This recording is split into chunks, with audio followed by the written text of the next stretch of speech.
देवराज news, जनतेचा आवाज जनतेसाठी। देवराज न्यूजला सबस्क्राईब करा आणि बेल आयकॉनवर क्लिक करा।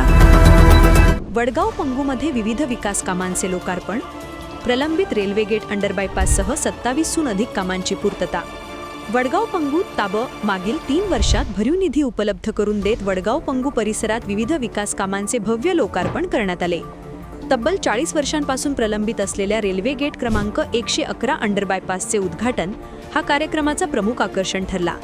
गावातील अंतर्गत कॉन्क्रीट रस्ते, हिरवांकुर फाउंडेशनच्या वडगाव पंढरी नामफलकाचे लोकार्पण, कातरवाडी युगड, खंडेराव महाराज मंदिर सभामंडप, जलजीवन मिशनचे काम, स्मशानभूमी shed, Talegaon forest road, Manmad Vadgaon रस्ता, रोहिदास नगर रस्ता, हनुमान मंदिर रस्ता, तसेच हाडोळा बंधारा, चव्हाणसर घराजवळील बंधारा, धर्मानाना बंधारा, कांडेकर वस्ती बंधारा, महिला बचत गट ग्रामसंघ कार्यालय, व्यायामशाळा, स्वर्गरथ, शेततळी, विहिरी कंपाऊंड, पाण्याच्या टाक्या अशा एकूण 22 पेक्षा अधिक विकास कामांचे उद्घाटन करण्यात आले।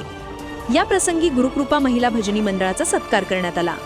तसेच मच्छिंद्र खताळ व दीपाली खताळ व सिद्धी पवार यांच्या साडी पैठणी विणकाम उद्योगाचे विशेष कौतुक करण्यात आले। कार्यक्रमास डॉक्टर आत्माराम कुंभारडे, पंढरीनाथ खताळ, डॉक्टर नितीन गांगुर्डे, गीताताई झालटे, राजू पाटील, प्रकाश जैन हिरवांकुर फाउंडेशनचे अध्यक्ष शहाजी जैन, गणेश रणढिवे नाशिक, डीके नाना जगताप, तसेच ग्रामपंचायत सरपंच सारिका किशोर चव्हाण, उपसरपंच कैलास माकुणे, गावातील मान्यवर व सर्व सरपंच, ग्रामस्थ, महिला व तरुण मोठ्या संख्येने उपस्थित होते। कार्यक्रमात बोलताना दादांनी कातरणीकडे जाणारा रस्ता लवकरच पूर्ण करण्याचा शब्द दिला। ग्रामस्थांच्या उत्स्फूर्त उपस्थितीमुळे कार्यक्रम यशस्वीरित्या पार पडला। शेवटी चव्हाणसर यांनी सूत्रसंचलन व आभार प्रदर्शन केले।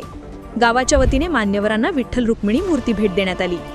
वडगाव पंढरी गावाचे नाव उजळविण्याच्या प्रक्रियेला आता गती मिळणार असल्याचा विश्वास यावेळी व्यक्त करण्यात आला।